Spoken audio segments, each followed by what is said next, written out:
নমস্কার, আজ আমি তোমাদেরকে কোকো পাউডার দিয়ে চকলেট কেক বানিয়ে দেখাবো। আর সামান্য কয়েকটা উপকরণেই, ঘরে থাকা উপকরণেই কিন্তু এই কেকটা হয়ে যাবে। আর ভীষণ সুস্বাদু এই কেকটা বাড়িতেই বানানো যাবে, একদম ডিম ছাড়া। আজকের কেকটা নিরামিষ কেক বানিয়ে দেখাবো। আর রেসিপিটা বানানো খুব সহজ, বাড়িতে যে কেউ বানিয়ে নিতে পারবে যখন তখন। তো ভিডিওটা দেখার অনুরোধ রইল। চলো পুরো ভিডিওটা দেখতে থাকো। প্রথমে দেখো, একটা ব্যাটার বানিয়ে নেব। একটা বাটিতে আমি নিয়ে নিচ্ছি 1 কাপ ময়দা। এবার আমি ওই কাপে মেপে নিয়ে নেব 1/2 কাপ কোকো পাউডার। তো আমার কাছে 1/2 কাপই ছিল, 1/2 কাপ নিয়ে নিলাম। এবার দিয়ে দেব 1 চামচ বেকিং পাউডার, দিয়ে দেব অল্প একটু বেকিং সোডা। এবার দিয়ে দেব চিনি। চিনিটা মিষ্টি ঠিকঠাক দিতে হবে, তাহলে কেকটা কিন্তু ভালো লাগবে, মিষ্টি কম হলে ভালো লাগবে না। আর দিয়ে দিচ্ছি ভ্যানিলা এসেন্স। তো কেকের ফ্লেভারের জন্য এটা দিতে হবে, খুব বেশি দিলে চলবে না, 2 থেকে 3 ফোঁটা দিয়ে দিলাম। এবার সব শুকনো উপকরণগুলোকে খুব ভালো করে হ্যান্ড হুইস্কের সাহায্যে মিশিয়ে নিচ্ছি। এবার দুধ দিয়ে অল্প অল্প করে দুধ দেব আর সুন্দর করে একটা ব্যাটার বানিয়ে নেব। পুরো ব্যাটারটাই কিন্তু দুধ দিয়েই গুলে নিতে হবে। দুধটা কিন্তু নর্মাল রুম টেম্পারেচারে থাকা দুধ, এখানে খুব ঠান্ডা বা খুব গরম দুধ ব্যবহার করবে না। খুব ভালো করে ফেটিয়ে নিচ্ছি, আবারও দুধ দিয়ে দিচ্ছি।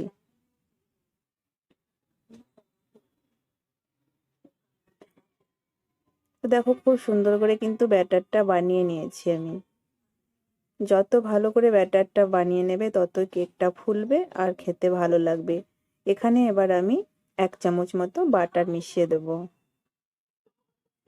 বাটার না থাকলে তোমরা তেল দিয়ে দিতে পারো, কোনো অসুবিধে নেই। যারা কোনোদিনই কেক বানাওনি তাদের জন্য কিন্তু আজকের এই রেসিপিটা একদম সহজভাবে রেসিপিটা বানিয়ে দেখাচ্ছি।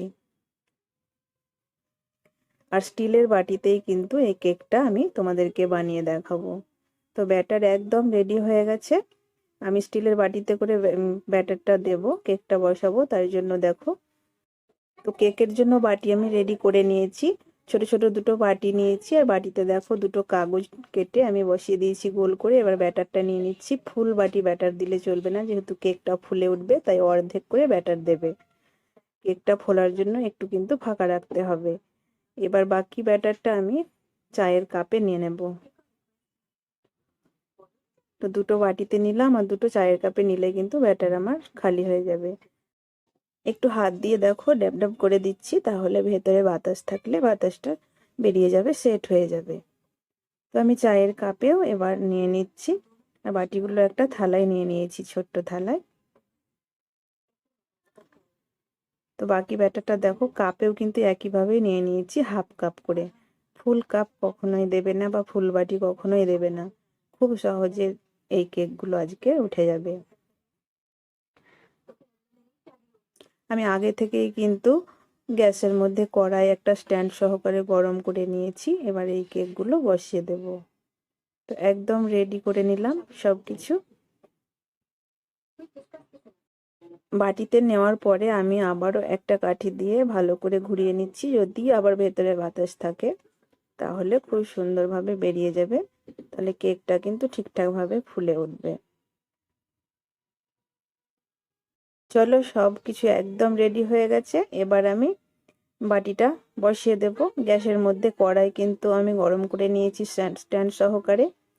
তো হাই আছে গরম করে নিয়েছি। এবার গ্যাসটাকে কিন্তু কমিয়ে রেখে 40 থেকে 45 মিনিট অবধি আমি কেকটাকে হতে দেব। এবার একটা ঢাকা দিয়ে দেব ওপর থেকে। থালাটাকে সুন্দর করে সমানভাবে কিন্তু বসিয়ে নিয়েছি, ট্যারচা করে কিন্তু বসাবে না। এবার দেখো আমি ঢাকা দিয়ে দিলাম। এবার অপেক্ষা করব 40 মিনিট। 40 মিনিট পরে ঢাকাটা খুলে নিচ্ছি।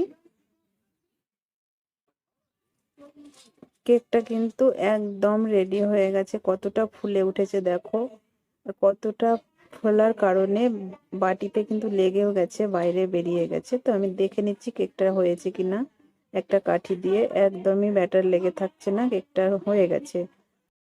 এবার আমি সব কেকগুলোকে নামিয়ে নেব। নামিয়ে নিয়ে ঠান্ডা করে কেকটাকে বের করে নিতে হবে। তো আমি দেখো গ্যাসের ওপর থেকে কেকের বাটিটাকে নামিয়ে নিলাম। এবার ভালো মতো ঠান্ডা করতে হবে।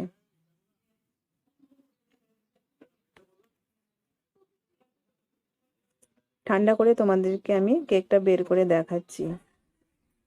তো কেকটা বাটিতে যে কেকটা বেরিয়ে লেগে গেছিল সেটাকে কিন্তু আমি একটা ছুরি দিয়ে বের করে নিয়েছি, কেটে দিয়েছি। এবার একটা ছুরির সাহায্যে ঘুরিয়ে নিয়ে কেকটাকে বের করে দেখাচ্ছি। কেকটা ভীষণ কিন্তু সুন্দর হয়েছে।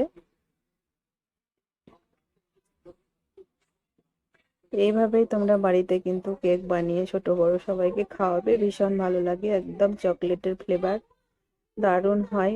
অতি সহজেই বানানো গেল, ডিম ছাড়াই কিন্তু বাড়িতে এত সুন্দর বেকারির মতন কেক বানিয়ে নিলাম। তোমরাও বানাতে পারবে। আর আমার এই রেসিপি ভালো লাগলে অবশ্যই চ্যানেলটাকে সাবস্ক্রাইব করে দেবে, আর এইরকম নতুন নতুন ভিডিও পেতে পাশে থাকা বেল বাটনটি ক্লিক করে দেবে। তো কেকটা আমি বের করে নিলাম, কিন্তু আমি খুব একটা ঠান্ডা করিনি। তো খুব ভালো হয়ে বের না হতেও পারে, গরম গরম কেক যদি বের করে নেওয়া হয় তাহলে একটু ভেঙে যায়। তো মনে হচ্ছে ভেঙে গেছে। তো তোমরা যতটা পারবে ঠান্ডা করবে, আধ ঘন্টা পরে কেকটাকে বের করবে, তাহলে একদম সুন্দর পাবে। তো কেকটা দারুণ ভালো হয়েছে, একদম সফট হয়েছে, প্রচন্ড ফুলেছে। একইভাবে পরের কেকটাও আমি বাটি থেকে বের করে নেব। তো আবারও বলছি, তোমরা এভাবে বাড়িতে বানাবে। আর আমার রেসিপি ভালো লেগে যদি থাকে তোমাদের, তো একটা লাইক অবশ্যই করে দেবে, তাহলে আমার ভিডিও বানার আগ্রহ কিন্তু বেড়ে যাবে। তো দেখো কত সুন্দর কেকটা হয়েছে। আমি দুটো কেকই বের করে নিয়েছি। আর কাপের কেকগুলো কাপটাকে ছিঁড়ে ফেলে দেবো, দিয়ে বের করে নেব। তো আজকে এই পর্যন্তই, ভালো থেকো, দেখা হবে পরের ভিডিওতে।